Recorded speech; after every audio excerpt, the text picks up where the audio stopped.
Саламатсыңарбы балдар? Биз бүгүн силер менен байланыштын элементтери маданият аралык байланыштын контекстинде деген лекцияга кайрылмакчыбыз. Ар бир адамга бат тил табыша билген адамдар менен таанышып, мамилелешип сүйлөшүү жеңил болот. Алар ар түрдүү адамдар менен таанышып, өзүн көп адамдар арасында оңой алып жүрүшөт. Психологдордун байкоосу боюнча, мындай адамдардын маектешүүсүндө башка адамдарды өзүнө тарта билүү жөндөмү бар. Окумуштуулар маектешүүнүн алгачкы убактарында адамдын элеси көз алдыга сакталарын байкашкан. Түрдүү ситуацияларда ушул алгачкы минуталарда пикир алышууну жеңилдете турган көптөгөн нерселер бар. Алардын ичинен жылмаюу, сүйлөшүүчү адамдын аты жана ага карата мактоо сөздөр негизги орунда. Мисалы, жылмаюу универсалдуу мимикалык сигнал. Ал бардык маданиятта бирдей мүнөзгө ээ. Сүйлөшүүчүлөрдү жакшы маанайга чакырат. Мындай амалдуу жолдор ар бир адамга керек, анткени жылмаюу менен сүйлөшүүнүн уланышы шартталат. Тил сүйлөшүү аркылуу карым-катыш. Тил маданияттын элементи катары. Мына ушул маселелерге кайрылып өтөлү. Ар бир маданият өзүнүн тилдик системасына ээ. Анын жардамы менен маданиятты алып жүрүүчүлөр бири-бири менен пикир алышууга мүмкүндүк алышат. Илимде тилдик карым-катыштын ар түрдүү формалары байланыштын сүйлөшүүчүлүк каражаттары деп аталат.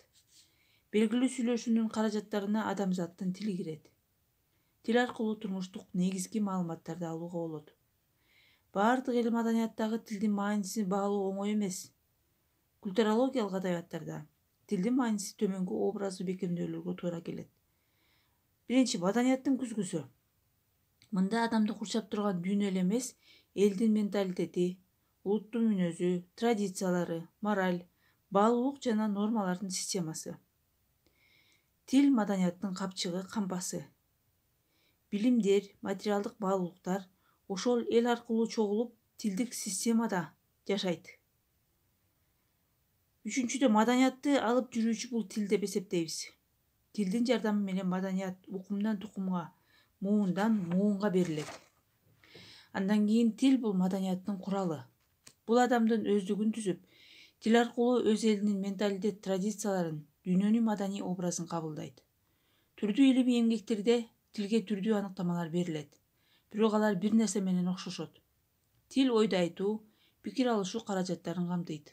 Албетте анын башка кызматтары да бар, бирок булар негизгилери. Тилдин көп түрдүү функцияларынын ичинде байланыш түзүүчү функциясы тилсиз элдердин пикир алышуучу формалары жокко чыгаарын ырастайт. Тил байланышта кызмат өтөө менен коммуникативдик процесс деп аталат. Маданияттагы карым-катышта негизги көрүнүш болгондуктан тил, маданият, карым-катыш бири-бирине ажырагыс байланышта. Тил маданияттан сыртта жашабайт. Бул маданияттын негизги компоненттеринен болуп саналат. Ошондуктан тил менен маданият бөлүнбөйт. Эгер тил маданият болсо, анда маданият бул тил. Тилдин, ойлонуунун, маданияттын байланыштарынын теориясы жөнүндө сөз кылсак. Тилди жана тилдик карым-катышты үйрөнүүнүн жетишкендиктери 20-кылымдарга туура келет. Бул тил ойлонуу, маданияттын бөлүнбөс байланышын окумуштуулар кеңири түшүнгөндөн кийин келип чыккан. Бул байланышты америкалык окумуштуу Боас, британдык окумуштуу Малиновскийлер изилдеп чыгышкан. 1921 жылы Боас эки маданиятты алардын сөздүк составын салыштыруу аркылуу изилдеген. Анын айтуусу боюнча, түндүк америкалыктар үчүн кар бул аба ырайындагы кубулуш катары берилсе, алардын лексикасында карды туюндурган эки гана сөз болот. Ал эми эскимостордун тилинде кардын ар кандай көрүнүштөрүн түшүндүргөн 20-га жакын сөз болгон. Демек, эскимостор үчүн аба ырайынын негизги кубулушу, ага алардын маданиятынын көп элементтери туура келген. Тил менен маданияттын байланышын түшүнүү боюнча лингвист Уордтун изилдөөсү чоң жетишкендиктерден. Ал тил ойду берүүчү курал эле эмес, ал биздин оюбузду түзөт деп айткан. Бул идеяны берүү үчүн Уорд тилдердин составын анализдебестен, алардын структуралык өзгөчөлүгүн анализдеген. Бул үчүн англис тили менен индейлердин хопи деген урусунун тилин салыштырган. Мисалы, англис тилиндеги ал 10 күнгө калды деген сүйлөмүнө хопилердин ал 11 күнгө чейин калды деген сүйлөмү туура келет. Мында хопилерде этичтин чактары жок экендигин айткан. Уорд мындай жыйынтык чыгарат: түрдүү тилде сүйлөгөн адамдар дүйнөнү түрдүүчө кабылдашат. Уордтун иликтөөсү боюнча, Тил дүйнөнүн картинасынын негизи болуп саналат. Ошондой эле бизди курчап турган чөйрөдөгү кубулуштардын, предметтердин эбегейсиз көп санын иретке келтирет. Кубулуштар жана предметтер аларга ат берилгенде гана бизге жеткиликтүү болот.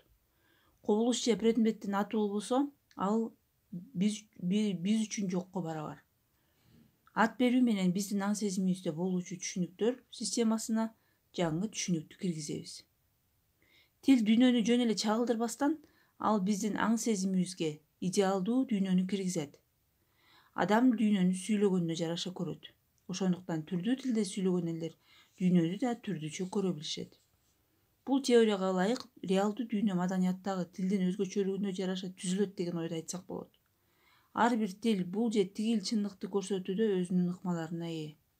Бардыгы ойлонуу жана кабыл алуу аныктаган тынчсызданууну баскычтарына негизделген. Эгерде кайсы бир объект бир нече түшүнүктөр системасы аркылуу түшүндүрүлсө, демек ал ошол маданияттын эли үчүн негизги мааниде. Бул кубулуш үчүн татаал жана түрдүү түшүнүктөр бир кубулуш үчүн татаал жана түрдүү түшүнүктөр туура келсе, ал ошол маданиятта ошончолук маанилүү болот деп эсептесек болот.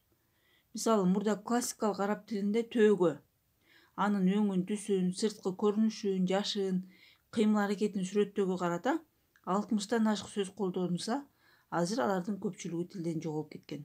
Анткени төөнүн бүгүнкү күндө мааниси араб адабиятында солгундап кетти. Анда эмесе кыздар, калган маалыматтарды биз келбилге жүктөлгөн лекциялардан алабыз. Эмки сабакка чейин саламатта болгула.